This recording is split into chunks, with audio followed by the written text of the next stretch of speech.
This conference will now be recorded. Okay, I'd like to call the Plan Commission meeting to order for Tuesday, January 4th. Roll call, please. Mary Kudowski. Here. Jim Allen. Present. Jay Krieger. Here. Steve Kabacki. Here. Mike Skippington. Here. Dave Paul. Here. Corey Campbell. Not on. Okay. Okay, please stand for the pledge. Pledge allegiance to the flag of the United States of America and to the republic for which it stands, one nation, under God, indivisible, with liberty and justice for all. And please remember our men and women throughout the world in uniform. I have no changes to the agenda. I need a motion to approve, please. So move to approve. Second. I have a motion and a second to approve the agenda as presented. All those in favor say aye. Aye. Opposed? Motion carried. Number 5, action on the minutes for the Plan Commission regular meeting November 2nd, 2021. I have no changes. Move to approve as. Second that. Motion and a second to approve those minutes as presented. All those in favor say aye. Aye. Opposed? Motion carried. Comments from the public. Must be limited to items not on the agenda. Must state your name and address. You're limited to 5 minutes. The board's role is to listen and not discuss the item. Personnel items cannot be discussed nor individuals named. Board is not able to take action at this meeting. Are there any members of the public who would like to speak on items not on the agenda? Okay, moving on. Number 7, action items. 7A, action on a signage exception request from Carved Stone Creations, 994 Parkview Road, parcel VA-228-14-K-62. Aaron. All right, thank you. The requested signage exception is allowable under Ashwaubenon Municipal Code 17-6-200 sub L sub 2 of our signage code. What that section does is it allows for an additional height of up to no more than 15% of the allowable sign height within the specific signage zone. The building within which Carved Stone Creations is located within the light manufacturing sign zone at 994 Parkview Road. The request from Carved Stone Creations is to have a sign that is 11 foot 4 inches total. Under the 15% exception, a total of 11 foot 6 inches would be allowed. Typically, if this was a new sign, we'd hold them to the 10 foot standard. In this case, what they would like to do is move their existing sign that they had at the former location in Kaukauna off I-41 and move that sign here to Ashwaubenon for the building at 994 Parkview. As part of the process by which to review the exception request, there are a series of 6 criteria. The applicant did address those. Again, it's a little different here since it's an existing sign they're moving to the location, so it's a little bit different that way. However, in terms of the proposal, staff is supportive of the request for the signage exception because it is an existing sign that they're moving to the site for their new business, locating in Ashwaubenon anyway.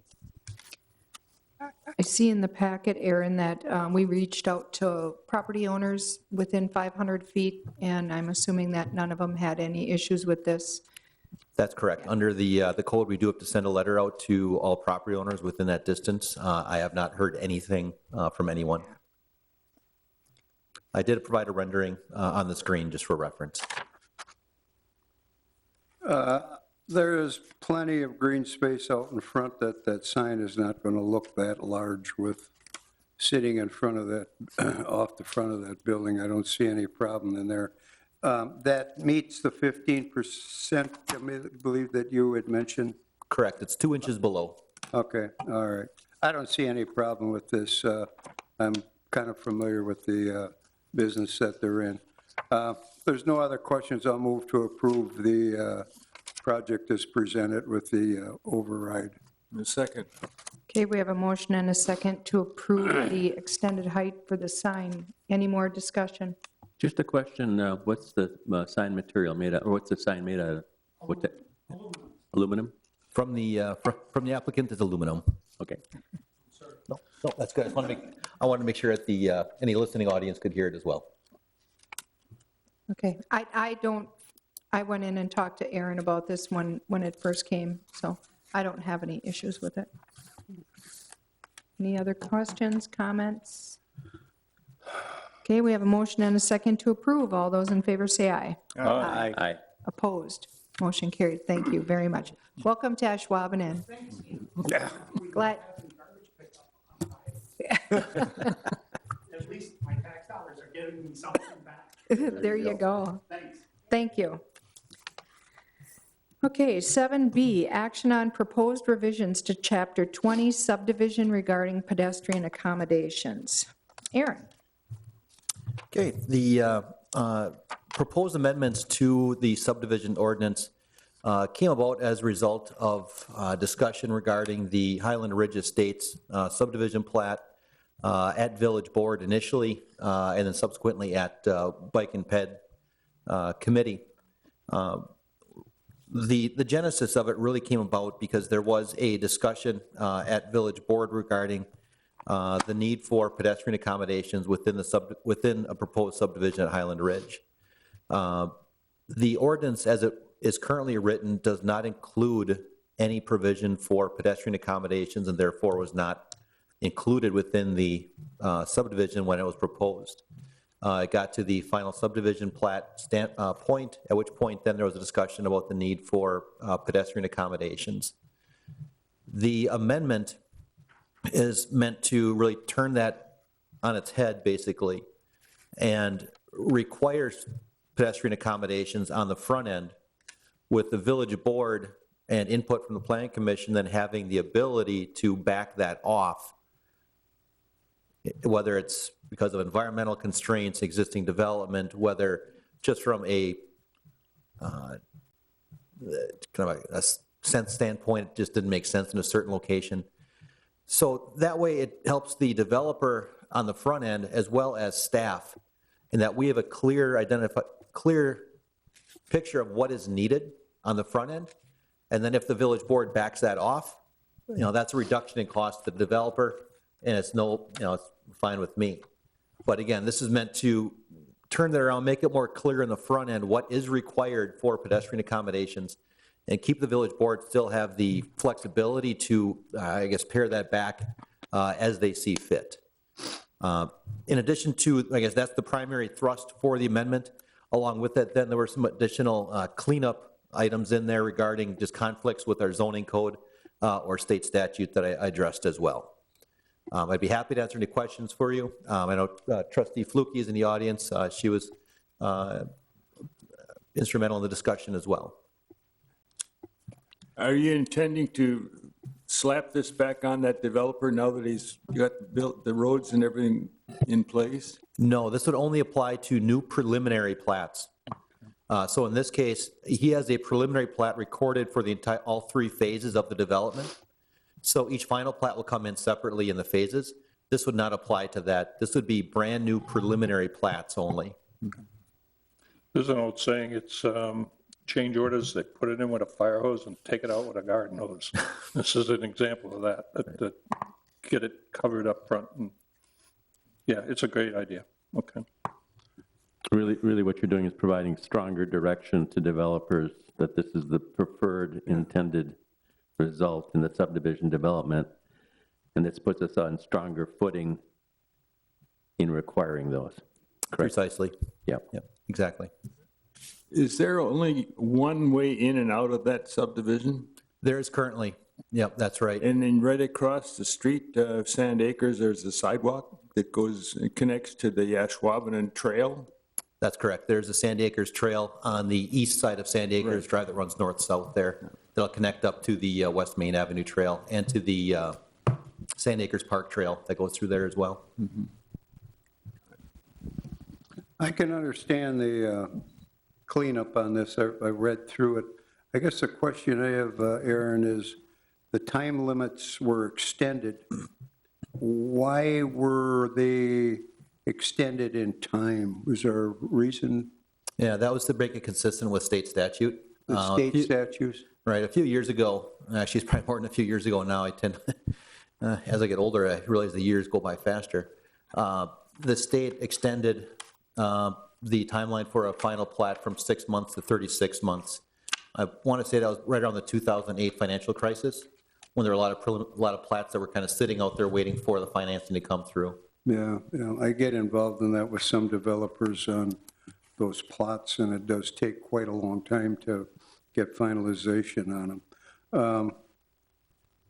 There's not a lot we're going to be doing in the village anymore as far as new subdivisions. There's not a lot of land left for that. I think you and I have talked about that. Over in the western or southern corner is about the only place we can go with some land that could be available if somebody would want to develop it. So I don't foresee, this is years late in some respects. But I guess I don't mind the cleanup in it. It was well due for it, so. As each development comes forward, they will be discussed as to what manner should be taking place as far as sidewalks or trails or whatever it might take place. Correct, but on the front end, then it's It's the for the statement is developers. sidewalks are required, period. And then after that, the village board may vary that as they see fit. Okay. So again, it's meant to be on the front end, be very clear direction, what's required, and then provide that flexibility to the board and plan commission input. Yeah. Okay. It would only take extenuating circumstances to deviate from that. Correct. Yes. Yeah, like I mentioned, things such as environmental constraints, existing development. If you are extending a cul-de-sac for 6 lots, but the rest of the street doesn't have sidewalks, it might not make sense just to have them on that end of the cul-de-sac. Things like that. I guess my only thought on it is, we're saying, okay, sidewalks. I would like to see it state sidewalks or trails. And I get where you're coming from. Yeah, I and 100% get it, because Yeah. how do you do that? Because each subdivision, a little bit, and some of them won't lend themselves to a trail, so I totally understand it. My personal opinion is I like the idea of a trails rather than a sidewalk, because the purpose here is we're trying to get the people out walking in that, and I think I like, a trail is I believe, is environmentally nicer to walk on, and it's also safer. We always have plowing issues, all that, which we've already discussed over and over again. But I can tell you, sidewalks, it's always an issue with safety, especially in the winter, things like that. So I understand where this is coming from.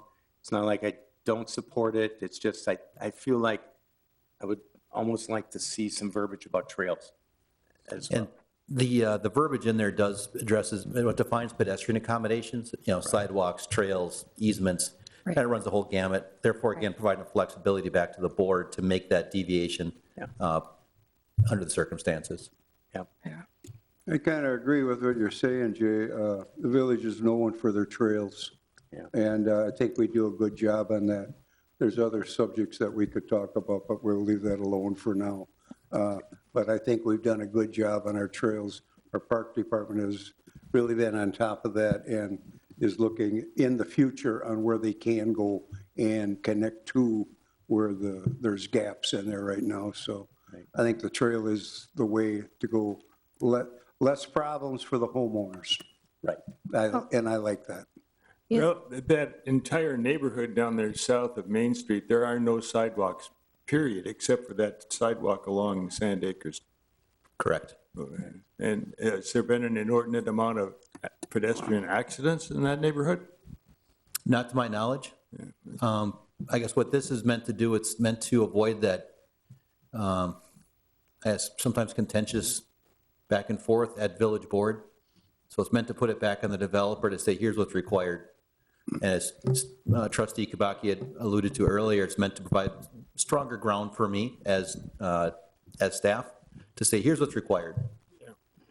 It's an ordinance, it's required.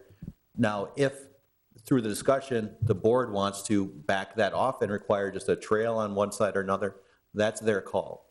But at least this way, everyone knows going into the approval process what is required. This makes your job easier, and it gives the developers a greater level of direction toward accommodating pedestrian traffic. Correct. The one thing, too, that Aaron put into this ordinance is he defines pedestrian accommodation as sidewalks, paved paths running parallel to streets, off-street trails, mid-block crossings, public access easements between parcels, public right-of-way between parcels, or a combination thereof. So I think that includes the trail discussion. So If there's no further defining it, I think, is real good. If there's no further discussion, I'd make a motion to recommend approval of the proposed subdivision ordinance revisions to the Ashwaubenon Village Board as presented. I'll second that.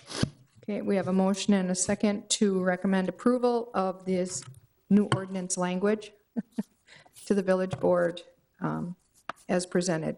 Any other comments, questions? Hearing none, all those in favor say aye. Aye. Opposed?